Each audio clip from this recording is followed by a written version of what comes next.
कल हमने independent events के बारे में बात करी थी कि इंडिपेंडेंट इवेंट्स क्या होते हैं। दोबारा बता देता हूँ इंडिपेंडेंट इवेंट्स क्या होते हैं। Independent events,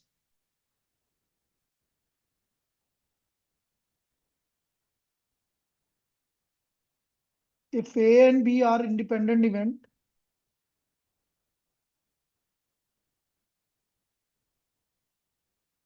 if A and B are independent event,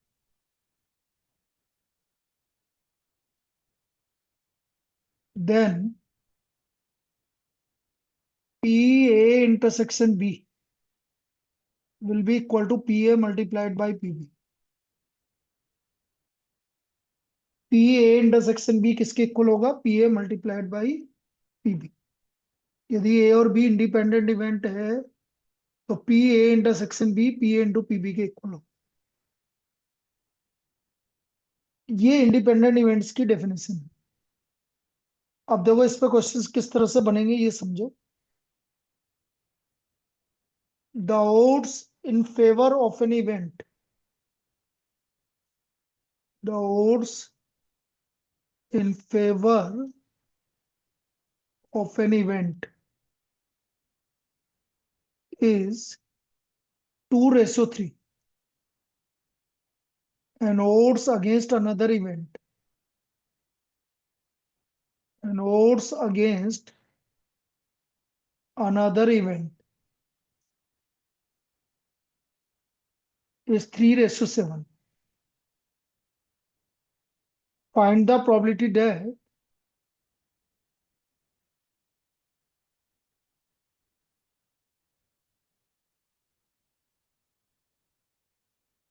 only one of the two event occurs. Only one of the two event occurs. Only one of the two events occurs.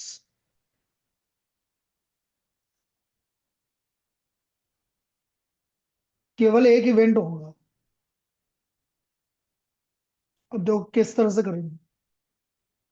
देखो पहले event के odds in favour है 2:3, तो इसकी probability हो गई आपकी 2/5। तो पी ए बार हो गया आपका 3/5। बी के अगेंस्ट की प्रोबेबिलिटी है आपकी 3:7। तो प्रोबेबिलिटी क्या हो गई? 7/10।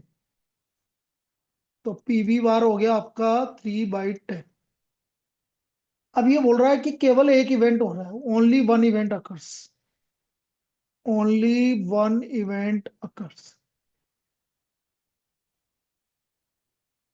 तो एक इवेंट होने की क्या प्रोबेबिलिटी? यदि ए होगा तो बी नहीं होगा, या ए नहीं होगा तो बी होगा। तो this is only one of the two event occurs. तो ए के होने की प्रोबेबिलिटी होगी 2/5, बी के नहीं होने की प्रोबेबिलिटी है 3/10, ए के नहीं होने की प्रोबेबिलिटी 3/5 और बी के होने की प्रोबेबिलिटी है 7/10। तो ये आ गया हमारा 6+21। So this is the probability 27/50। तो 27/50 ये इसकी प्रोबेबिलिटी आ गई। This is the probability. और देखिए और किस तरह की प्रॉब्लम बनती है इसके अंदर।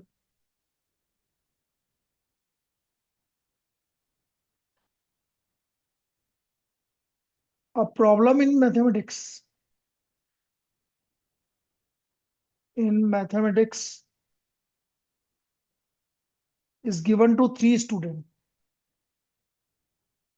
Is given to three students, and the probability of solving by them, and the probability of solving by them are 1/2, 1/3, and 1/5 respectively. Now find the probability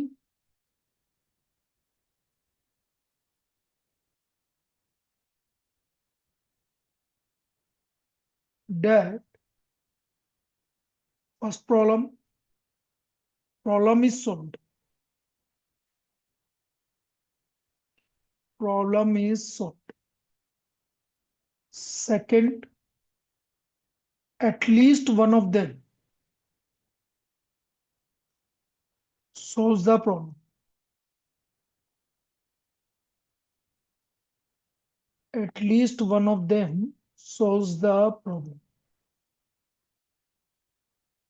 Third, exactly one solves the problem. Exactly one solves the problem.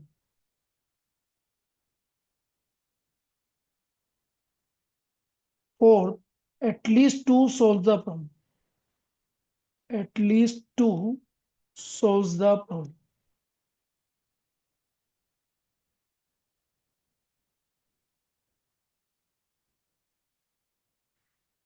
And fifth, none of them solves the problem.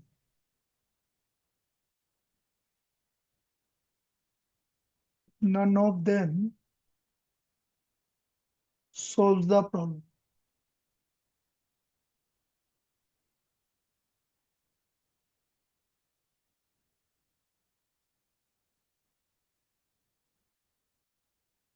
अब देखो, आपको तीन problem given है, मतलब एक problem given है जो कि तीन स्टूडेंट को दी है। तो मैं मान लेता हूँ पहले स्टूडेंट के सोल्व करने की प्रोबेबिलिटी ए मान रहा हूं मैं, ये 1/2 होगा।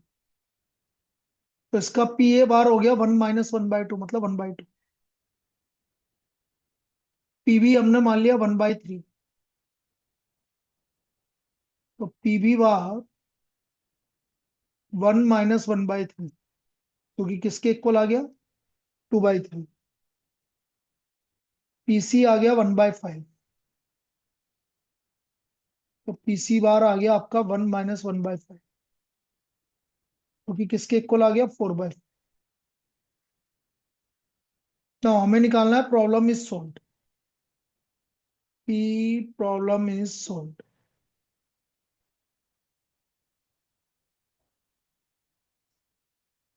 अब बेटा प्रॉब्लम कब सोल्व होगी, जब कोई भी एक प्रॉब्लम सोल्व कर ले। प्रॉब्लम तब सोल्व होगी जब कोई भी एक जना प्रॉब्लम को सोल्व कर ले। मतलब जो पहला और सेकंड केस है वो दोनों same. P at least one of them solves the problem, इसका मतलब ये, P at least one of them solves the problem.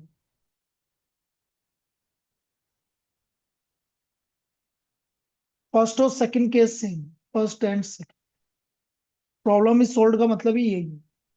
अब मैंने कल बताया था आपको लास्ट क्लास में कि एटलीस्ट वन ऑफ देम, मतलब कम से कम एक सोल्व करने की प्रोबेबिलिटी, उसको हम लिखेंगे 1 - p, नन सोल्व्स। तो कम से कम एक तो सोल्व करेगा, इससे हम वो वाला केस हटा रहे हैं जब एक भी जना प्रॉब्लम को सोल्व नहीं करे। तो कम से कम एक जना सोल्व करेगा प्रॉब्लम।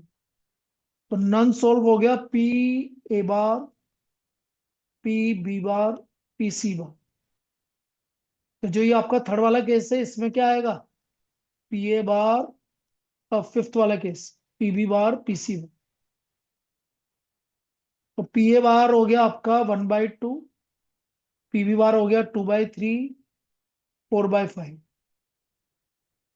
तो ये आ गया 1 - 4/15। So what is the probability, 11/15। यहाँ पर इसका आंसर आ गया 11/15। फिफ्थ का आंसर 11/15, और सॉरी सॉरी 4/15। फिफ्थ का आंसर 4/15।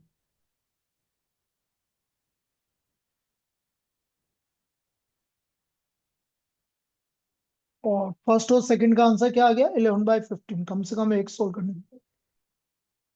ये तो आपका इसकी प्रोबेबिलिटी हो गई। आप थर्ड वाले को देखो, exactly one of them solves the problem. Third case, exactly one of them solves the problem. अब एग्जैक्टली वन सोल्व्स का मतलब क्या है, केवल एक करेगा, मतलब बाकी दो नहीं करेंगे। ए कर रहा है तो बी नहीं करेगा, सी नहीं करेगा। ए नहीं कर रहा है, सपोज बी कर रहा है, तो सी नहीं करेगा। और ए नहीं कर रहा, बी नहीं कर रहा, तो सी करेगा। केवल एक जना प्रॉब्लम को सोल्व करेगा। ए के होने की प्रोबेबिलिटी 1/2, बी के नहीं होने की प्रोबेबिलिटी 2/3, 4/5। ए के नहीं होने की प्रोबेबिलिटी 1/2, बी के होने की प्रोबेबिलिटी 1/3, सी के नहीं करने की प्रोबेबिलिटी 4/5। ए के नहीं करने की प्रोबेबिलिटी 1/2, 2/3 और 1/5। तो 8 + 4 + 2 और डिवाइड बाय नीचे 30 आ गया। 12 14/30, जिसको हम लिख सकते हैं 7/15। ये हमारा थर्ड का आंसर आ गया। Exactly one solves. अब हमारा बचा है फोर्थ वाला केस बस। At least two of them solve the problem. At least two of them solves. कम से कम दो जने सोल्व कर रहे हैं, मतलब या तो दो जने सोल्व कर रहे हैं, तो देखो ए कर रहा है, बी कर रहा है, सी नहीं कर। ए नहीं कर रहा, बी कर रहा है, सी कर रहा है। फिर ए कर रहा है, बी नहीं कर रहा, सी कर रहा है। ये तीन केस हो गए भाई। ये तो आपका हो गया दो जने सोल्व कर रहे हैं, उसने बोला एटलीस्ट। तो बेटा इसमें तीनों केस, तीनों सोल्व कर रहे हैं, वो वाला केस भी आएगा। ये वाला केस भी आएगा। अब इसको यदि मैं सोल्व करूं, इसमें हम इनकी सबकी प्रोबेबिलिटी लिख देते हैं। पी ए प्रोबेबिलिटी 1/2, 1/3, नहीं करने की प्रोबेबिलिटी 4/5, नहीं करने की प्रोबेबिलिटी 1/2, 1/3, 1/5, 1/2, 2/3, 1/5, और तीनों के करने की प्रोबेबिलिटी 1/2, 1/3, 1/5। चेक करते चलना बेटा, मैं कहीं गलत लिख दूं तो बता देना। जैसे तो यही आएगा 30, तो 6/30, 1/5। ये इसकी प्रोबेबिलिटी हो गई वही कि कम से कम दो जने सोल्व करेंगे प्रॉब्लम। कम से कम दो जने सोल्व करेंगे प्रॉब्लम। तो एक प्रॉब्लम इस तरह की बनती है, जरूरी नहीं है कि वो तीन स्टूडेंट वाला दे दे। और इजी करने के लिए दो स्टूडेंट वाला दे देगा तो और इजी हो जाएगा। दो स्टूडेंट प्रॉब्लम को सोल्व कर रहे हैं। ठीक है, तो एक ये प्रॉब्लम बनती है। अब next,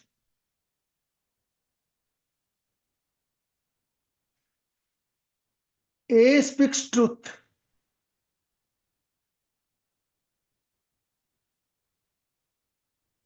A speaks truth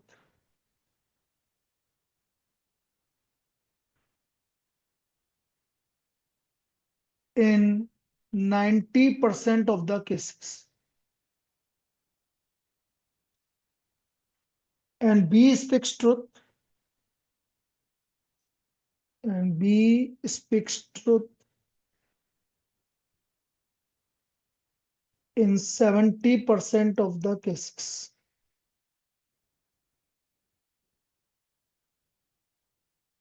In what percentage of cases? In what percentage of cases they are likely?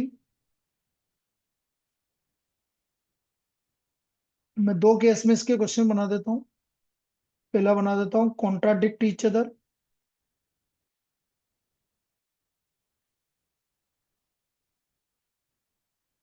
on the same fact,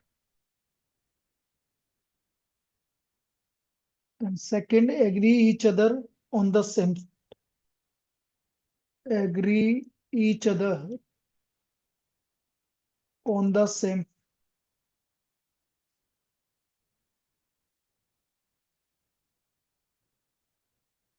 ये दो परसेंटेज दो केसेस में आपका ही। अब देखिए मैं मान लेता हूं कि ए के सच बोलने की प्रोबेबिलिटी 90%। ये आपको गिवन है। तो ए के झूठ बोलने की प्रोबेबिलिटी हो जाएगी 1 - 9/10, 1/10। बी के सच बोलने की प्रोबेबिलिटी 70%।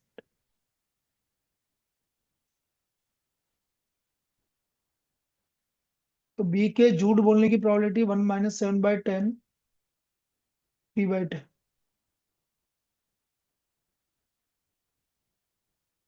अब ये बोल रहा है कि फर्स्ट कॉन्ट्राडिक्ट ईच अदर। अब कॉन्ट्राडिक्ट का मतलब है एक सच बोलेगा तो दूसरा झूठ बोलेगा। Contradict each other equal to P. यदि ए सच बोल रहा है तो बी झूठ बोल रहा है, और ए झूठ बोल रहा है तो बी सच बोल रहा है। तो 9/10 मल्टीप्लाइड बाय 3/10, 1/10 मल्टीप्लाइड बाय 7/10। तो ये आ गया 34% केसेस में वो एक दूसरे को कॉन्ट्राडिक्ट करेंगे।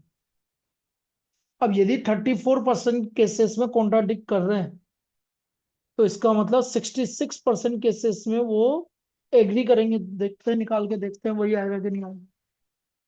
P agree each other. अब एग्री ईच अदर का मतलब है कि या तो वो दोनों सच बोलेंगे, दोनों सच बोलेंगे, या दोनों झूठ बोलेंगे, तभी तो एग्री करेंगे। Agree each other. तो ये हो गया 9/10 multiplied by 7/10, 1/10 into 3/10। 63 plus 3 divide by 100। तो देखो 66% केस में वो एग्री कर रही है। तो एक प्रॉब्लम इस तरह की बन सकती है। अब इसके बाद जो प्रॉब्लम्स बनती है ना, इसके बाद बॉल्स वाली प्रॉब्लम कुछ ज्यादा बनती है। अब वो बॉल वाली प्रॉब्लम देखो कि बॉल वाली प्रॉब्लम किस तरह की बनती है।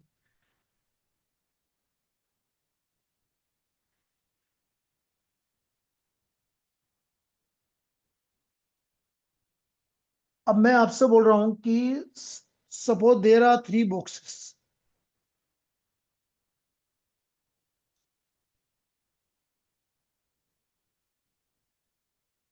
First box contain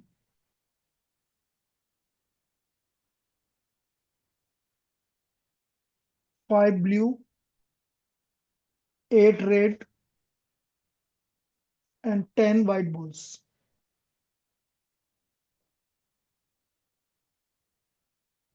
Second box contain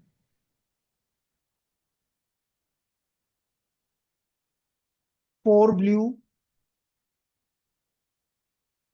9 red and 8 white balls. Third box contains 3 blue, 6 red and 7 white balls.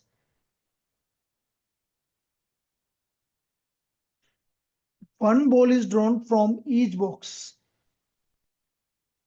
One ball is drawn from each box.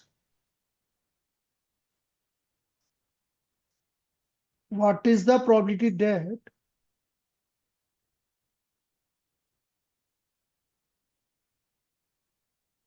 balls are of same color? Balls are of same color. तो हमें ये probability निकालनी है कि same colour की ball. अब देखो same colour की बॉल होने का क्या मतलब है ये समझ। सेम कलर या तो तीनों ब्लू होंगी। भाई फर्स्ट बॉक्स से ब्लू बॉल निकाली तो 5 बाई टोटल कितना हुआ 23। सेकंड से ब्लू निकाली 4 बाई कितने टोटल है 21। और थर्ड से ब्लू निकाली, ब्लू कितनी है 3। और ये हो गया आपका 16। या तीनों से ब्लू रेड निकाली आपने 8/23, 9/21 और 6/16। या तीनों वाइट निकाली 10/23, फिर इधर है आपकी 8/21 और 7/16। अब यदि मैं नीचे 23, 21 और 16 को मल्टीप्लाई करके बताना भाई कोई। 23, 21 और 16 को नीचे मल्टीप्लाई करके बताएंगे कितना आ रहा है। 23 × 21 seven multiplied by seven two eight 7728। ये तो आपके अपॉन में आ गया। इधर हो गया आपका 60 और ये हो गया 72 × 6। 72 × 6 हो गया 432 और ये हो गया 560। इनको ऐड करेंगे तो आ गया आपका 620 और 1052। ये आपकी प्रोबेबिलिटी आ गई। अब इसको आप डेसिमल में निकाल लेना, कैसे भी निकाल लेना, ये आंसर है इसका।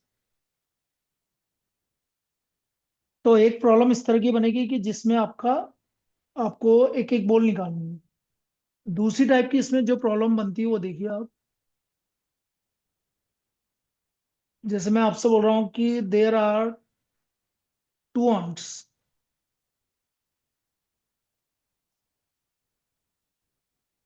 First ant contains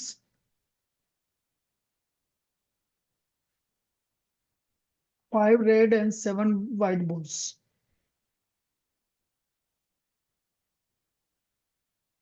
Second ant contains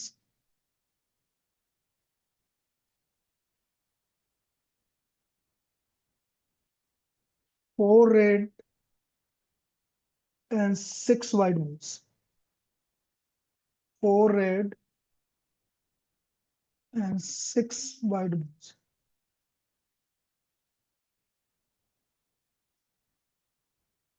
A, one ball is drawn from the first ant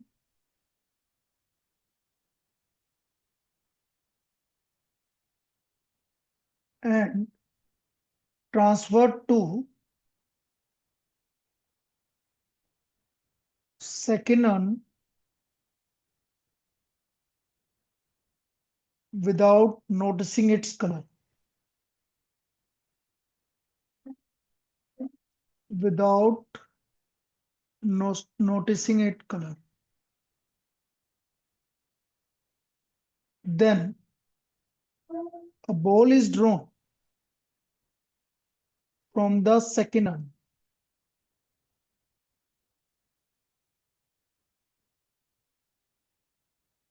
Find the probability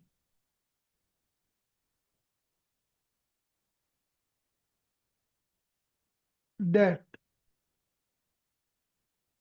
ball drawn was red in color from second ant. From second ant. ये है भाई।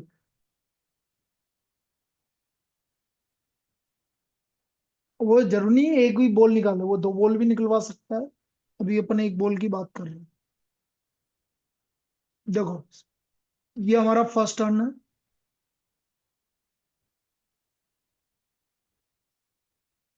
और ये second turn.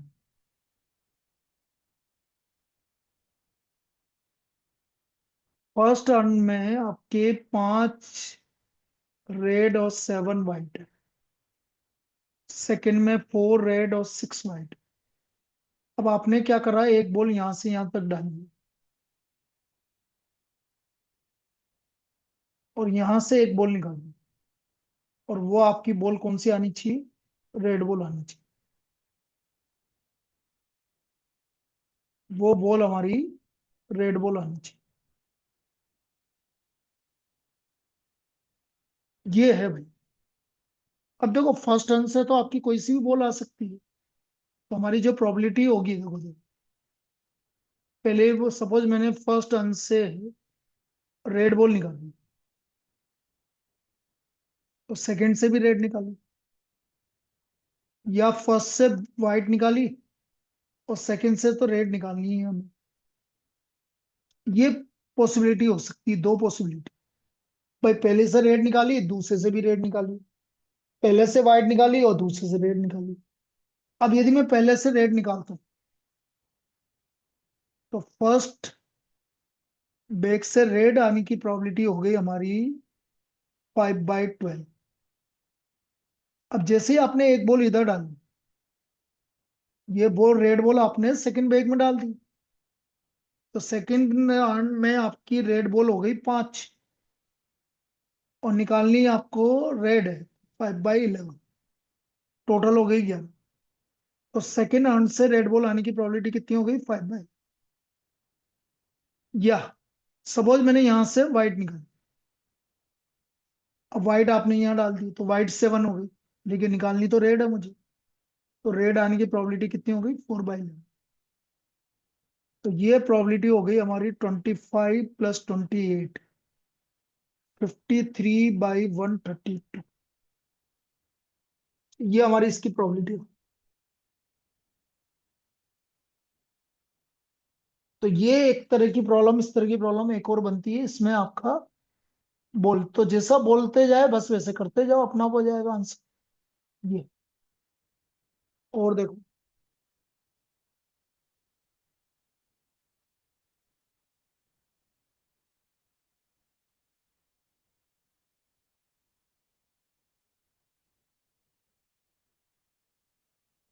a lot of 10 electronic components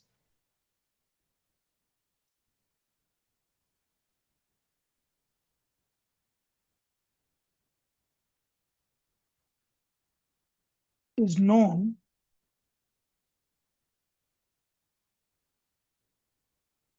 to include three defective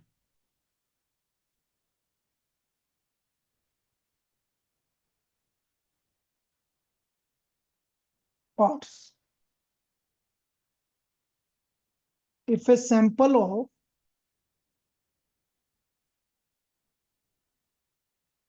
four components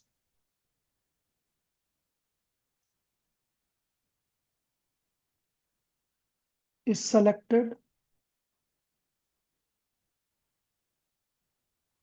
at random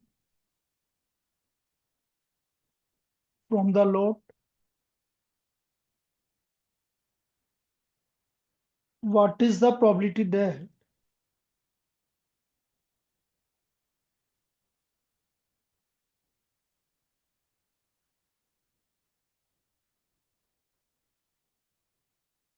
this sample does not contain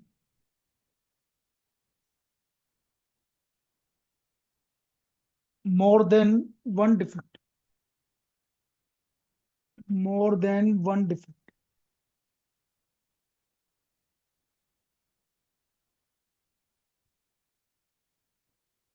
अब देखो,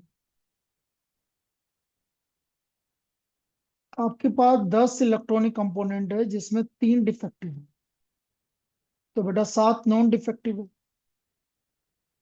अब आपको 4 component निकालना है और एक से ज्यादा डिफेक्टिव नहीं आना चाहिए। अब एक से ज्यादा डिफेक्टिव नहीं आना चाहिए तो क्या केस बनेंगे? या तो एक डिफेक्टिव आएगा और 3 नॉन डिफेक्टिव आएंगे, या एक भी डिफेक्टिव नहीं आएगा और 4 नॉन डिफेक्टिव आएंगे। यही 2 केस बन सकते हैं, और तो कोई केस बन नहीं सकता। अब एक डिफेक्टिव कितने में से आ रहा है? 3 में से, तो 3C1,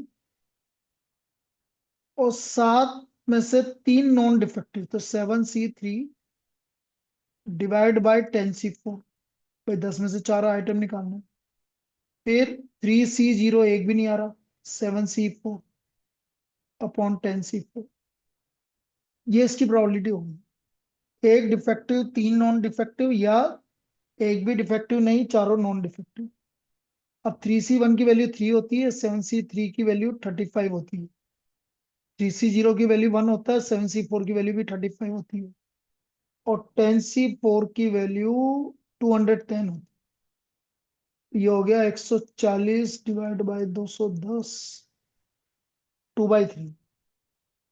तो इसकी प्रोबेबिलिटी हमारी कितनी आ गई, 2/3 आ। तो ये है भाई हमारा कंडीशनल प्रोबेबिलिटी, ये कंडीशनल प्रोबेबिलिटी। अब आ जाइए लास्ट टॉपिक इसका, random variable. Random variable,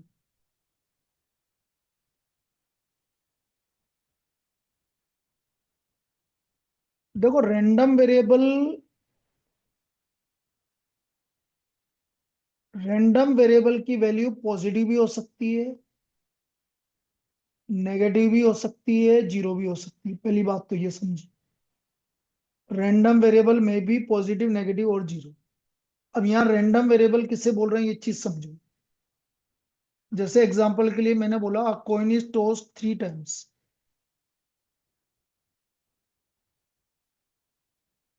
3 times.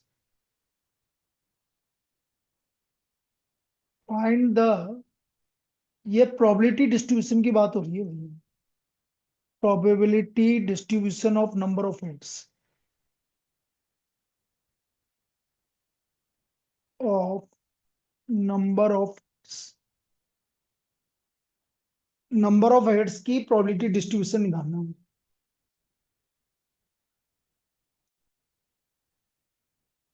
अब मैंने बोला कि ये है आपका, इसका ये रैंडम वेरिएबल ये आएगा x equal to number of heads. अब यदि मैं नंबर ऑफ हेड्स की बात करूं तो या तो एक भी हेड नहीं आएगा, या एक आएगा, या दो आएगा, या तीन आएगा। ये चार केस बने। भैया आपने कॉइन को 3 बार टॉस किया तो ये चार केस बने। ना p at x equal to 0, हमें पता है कि जब कॉइन को 3 बार टॉस करते हैं तो 8 केस बनते हैं। एक भी हेड नहीं आना मतलब तीनों टेल आना, तो इसकी probability 1/8। p at x equal to 1, एक हेड आना, एक हेड आने की प्रोबेबिलिटी होती है 3। फिर p at x equal to 2, तीन में से दो हेड आने की प्रोबेबिलिटी, ये भी 3 केस बनते हैं। और जिनको नहीं आता समझ में तो देखो इसको ऐसे बोलते हैं, 3 बार थ्रो किया, एक बार भी हेड नहीं आ रहा, 3C0। हेड आने की प्रोबेबिलिटी, एक बार भी हेड नहीं आ रहा 2 बार, तो इसका मतलब तीनों बार टेल है। ये मैं बाइनोमल लगा रहा हूँ यहाँ, ऐसा लगता है बाइनोमल। तो इसको सोल्व करोगे तो 1/8 ही आएगा। तीन में से एक बार हेड आ रहा है तो 3C1, एक बार हेड आ रहा है तो 2 बार टेल आ रहा है, इसको सोल्व करोगे तो 3/8 आ जाएगा। तीन में से 2 बार हेड आ रहा है तो 3C2, 2 बार हेड आ रहा है, एक बार टेल आ रहा है, इसको सोल्व करोगे तो 3/8। और p at x equal to 3, 1/8,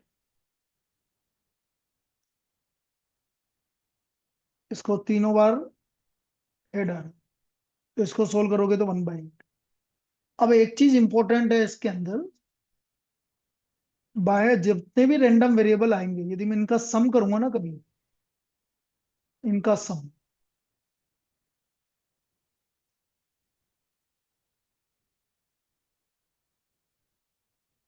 यदि हम इनके सम की बात करेंगे, इनको जितने भी आपकी प्रोबेबिलिटी आ रही है, इनके सम की बात करें, सिग्मा पी आई, तो ये प्रोबेबिलिटी का सम हमेशा 1 के इक्वल है। Sigma P I equal to 1।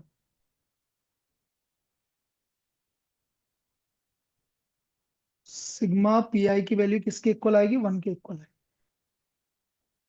ये।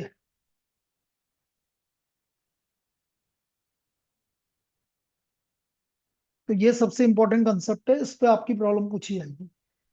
Sigma P I equal to 1।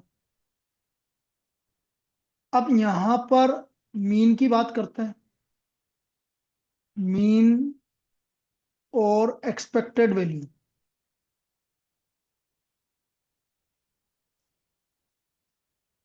Random variable जब प्रोबेबिलिटी डिस्ट्रीब्यूशन आएगा तो इसका मीन होता है sigma P I X I, जिसको हम डिनोट करेंगे E X, expected value of X, expectation, ये मीन हो गया। फिर यहाँ पर हम वेरिएंस की बात करेंगे। ये होता है sigma P I X I square minus sigma P I X I का होल स्क्वायर। तो हम बोलेंगे इसको E X square minus E X का होल स्क्वायर। या एक और फॉर्मूला होता है बेटा, E X minus mu, mu मतलब मीन, वो ई एक्स। तो ई एक्स माइनस म्यू का होल स्क्वायर, ये सारे फॉर्मूले आपको याद होने चाहिए। और यदि स्टैंडर्ड डेविएशन कभी निकालना होगा अंडर रूट ऑफ वेरिएंस, तो इसका स्टैंडर्ड डेविएशन आ जाएगा अंडर रूट ऑफ वेरिएंस, ये निकलेगा। अब इनकी कुछ प्रॉपर्टीज हैं जो आपको याद रखनी है, फिर क्वेश्चंस करेंगे हम। प्रॉपर्टीज,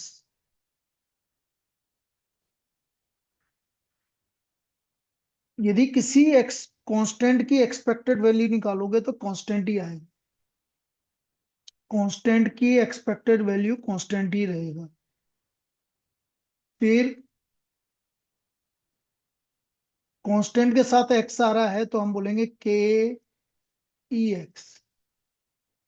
जैसे एग्जांपल, कभी मेरे को एक्सपेक्टेड वैल्यू निकालनी है 3x-5, तो बेटा मैं लिखूंगा 3EX माइनस, ये इसकी एक्सपेक्टेड वैल्यू हो जाएगी। फिर expected value of X Y, ये आएगी expected value of X multiplied by expected value of Y. अच्छा, प्लस होगा तो प्लस आएगा, expected value of X plus expected value of Y. और यदि माइनस होगा तो माइनस आएगा। तो ये कुछ प्रॉपर्टीज हैं एक्सपेक्टेड वैल्यू, इस तरह से इसकी एक्सपेक्टेड वैल्यू निकाली जाएगी।